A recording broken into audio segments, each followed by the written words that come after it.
Chip giant AMD is in a race with Nvidia to make these graphics processing units to power AI. Now, with its first rack-scale system for AI, Helios, finally here, AMD is aiming to give the world's most valuable company its first real competition in years. We're in our newest mega lab. So this is a facility that we use to validate and bring up Helios, get it ready for production. Also known for its industry-leading central processing units, AMD is bringing it all together in this 7,000-pound, $5 million behemoth. This is Helios. It's our baby. It's 72 GPUs and 18 CPUs per rack. We came to Central Texas for the world's first up-close teardown of a Helios system. The question is going to be, is AMD winning because they're technologically superior, or does AMD win because there's just such a constraint on capacity that if they can build it, someone will buy it? Helios is AMD's make or break moment, as Nvidia released two wildly popular rack-scale systems since 2024, Grace Blackwell and now Vera Rubin. But AMD says its debut system performs better, more efficiently, and is more customizable than both. Given our architecture, we have significant benefits when you're talking about inference and when you're talking about memory bandwidth and memory capabilities. But can AMD's first-gen system really compete with NVIDIA's decades-long CUDA software dominance and industry-leading AI GPUs? Now is the moment to find out, because Meta, OpenAI, Oracle, and others have all signed deals to begin deploying AMD's system this year. They've got some good early commitments, especially Meta, but those deals should get them off the ground and give them sort of that running start that they need. We are at this never-before-shown 130,000 square foot mega lab at a data center outside Austin, Texas, to see AMD install its first Helios systems here, which is only the start, with some 85 racks coming now and more expansion planned. And we got a peek inside one of the new labs where Helios was born. Plus, big questions for AMD's data center and AI leads about whether this huge investment will pay off as it brings the world its first real alternative to NVIDIA's AI systems.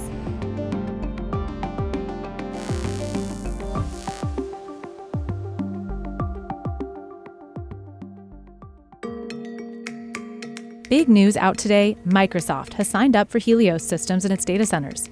Microsoft has long used AMD's chips and was first to adopt AMD's MI300X GPU that rivaled NVIDIA's AI chips in 2023. Now, Microsoft's the next tech megacap to take a leap of faith on AMD's first-generation rack-scale system for AI. First generation always comes with a certain amount of risk. Its own ability to succeed and have high performance, low failure is going to really matter quite a bit. And I expect them to be all over that, but that doesn't mean it's going to be easy to do. Microsoft, like its peers, has spent billions on data centers to run generative AI models, and it needs as much compute as possible to make that happen. Its AI efforts thus far have seen mixed results, from its 365 Copilot AI assistant to its GitHub Copilot coding agent. And it's one of big tech's worst performing stocks so far this year. AMD, meanwhile, is one of the best performing chip stocks so far this year, including a 7% bump in February when Meta announced it'll use up to 6 gigawatts of AMD GPUs, starting with 1 gigawatt deployed on Helios racks later this year. OpenAI and Oracle also made major commitments to deploy Helios this year, with India's largest IT company, TCS, committing to use Helios eventually too. But AMD is still far behind NVIDIA, which controls more than 95% of the data center GPU market. I think there's a serious case in which AMD does great and can get to 20 and 25%. And by the way, this is hundreds of billions of dollars of revenue. You don't play in markets to be a single-digit player, so it's absolutely our aspiration to be able to gain market share. To find out how it could get there, AMD data center lead Forrest Norrod gave us a look under the hood. You have 18 compute trays, so these 9 here and these 9 here, that are in the center connected with 6 switches. Named for the Greek god who pulls the sun across the sky with the help of 4 horses, Helios brings together 4 things AMD does in-house: GPUs, CPUs, networking, and software. And it allowed us to create a really kick-ass t-shirt. It comes in 4 general customizable configurations, depending on customer needs. This is one of the 18 compute trays. The GPUs sit underneath these copper cold plates that have liquid running through them to remove the heat from the system. And then those 4 GPUs are connected to the one Venice CPU in the front of the system. The first fully functional Helios rack we saw being installed in this Rockdale, Texas data center is the configuration Meta will deploy later this year, following years of development and testing in facilities like this, and inside smaller labs like one we visited 70 miles west.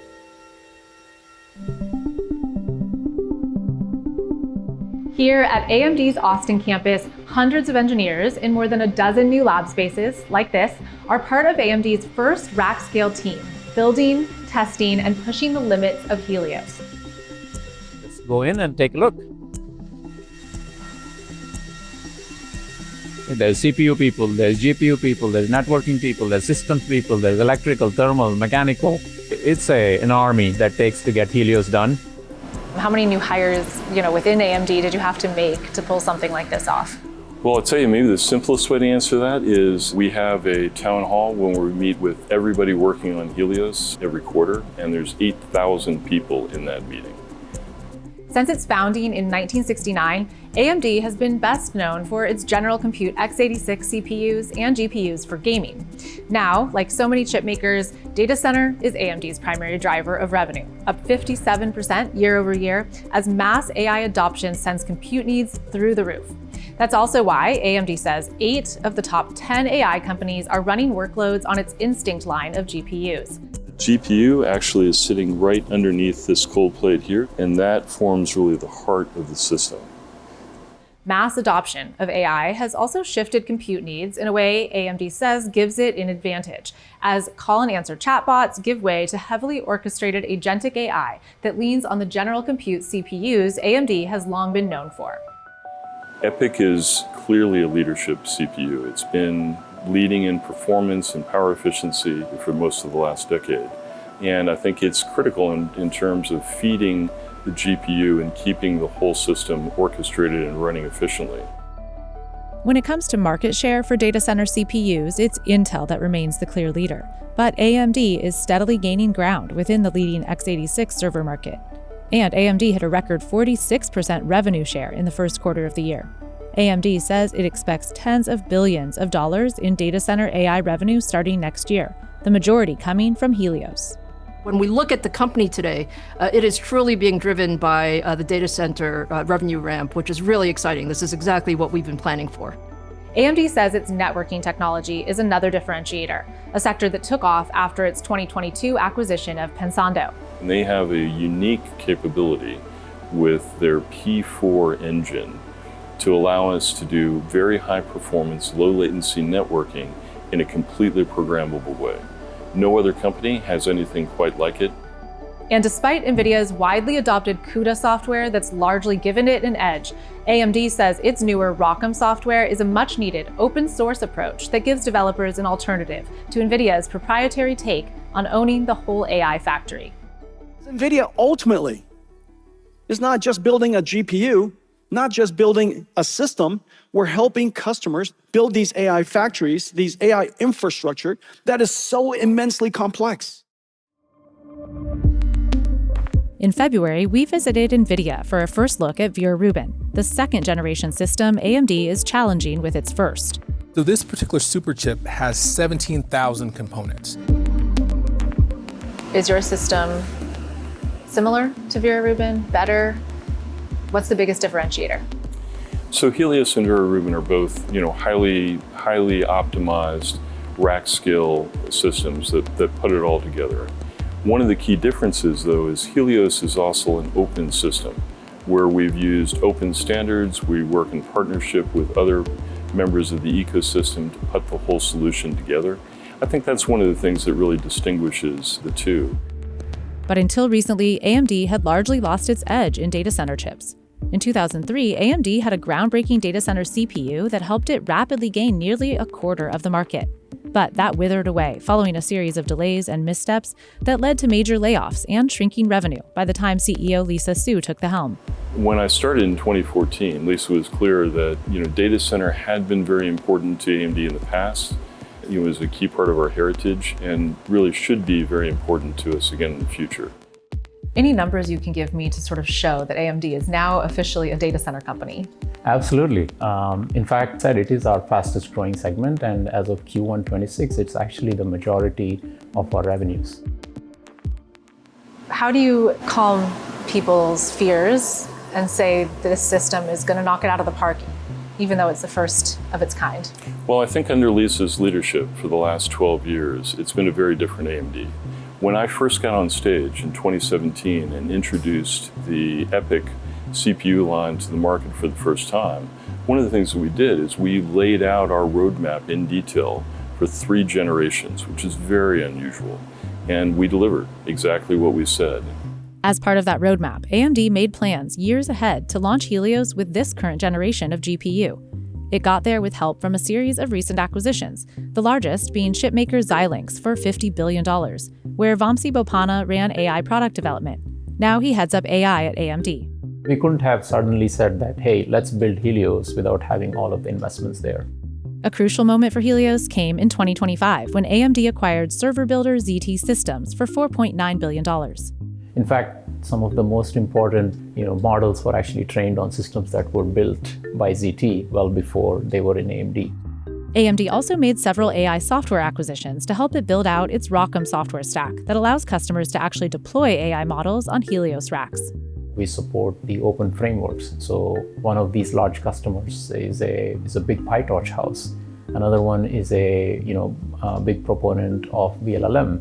Another one is SGLang. So the fact that these open source communities are well supported, I think really is valuable to them.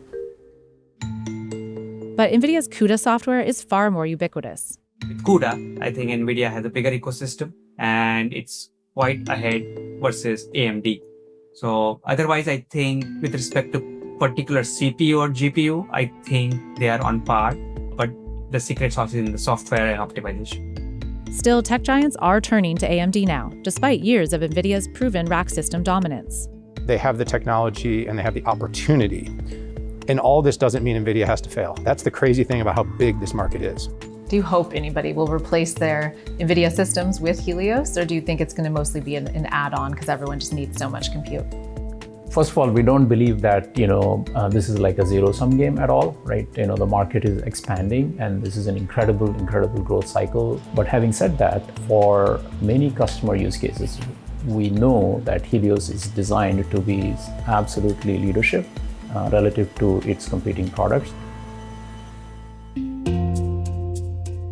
AMD won't comment on how much Helios costs, saying it varies depending on the configuration. But the Futurum Group estimates each system will run about $5 to $5.5 million, compared to $3.5 to $4 million for NVIDIA's Vera Rubin. What would make a customer pay more for your system? Well, I can't comment on Vera Rubin's costs. What I will tell you is that we're very focused on providing the best total cost of ownership, the lowest cost per token, all in. And our customers are telling us that we're achieving that. We're seeing a little bit of a fall off of the token maxing era, and we're starting to see things like, hey, how do we get to practical token utilization to bring costs for intelligence to a level where companies can justify the spend? So in that era, if AMD architectures deliver better throughput, higher memory, can rationalize a cost per token, I think that stuff will start to win attention. Of course, a lot of this cost comes down to getting enough power for these massive rack-scale systems. But roughly speaking, think about it as about 225,000 to 245,000 watts of power per rack. And we've had, over the last 10 years, we've had multiple very public efforts to drive compute efficiency up by 25x and by 30x over 5-year periods. The liquid-cooled systems also require a lot of water. We're doing about 750 gallons per minute of chilled water, because these systems use a lot of energy. We're in Texas, hot. Where does all that water come from? Well, the water here at this facility is a closed loop system, so we're not wasting any water.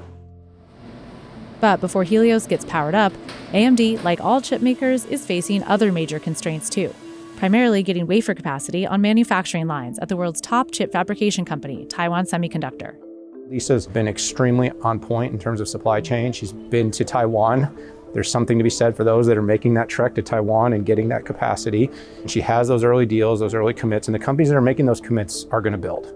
Helios' Star MI455 GPUs are manufactured in Taiwan at TSMC's most advanced 2-nanometer node.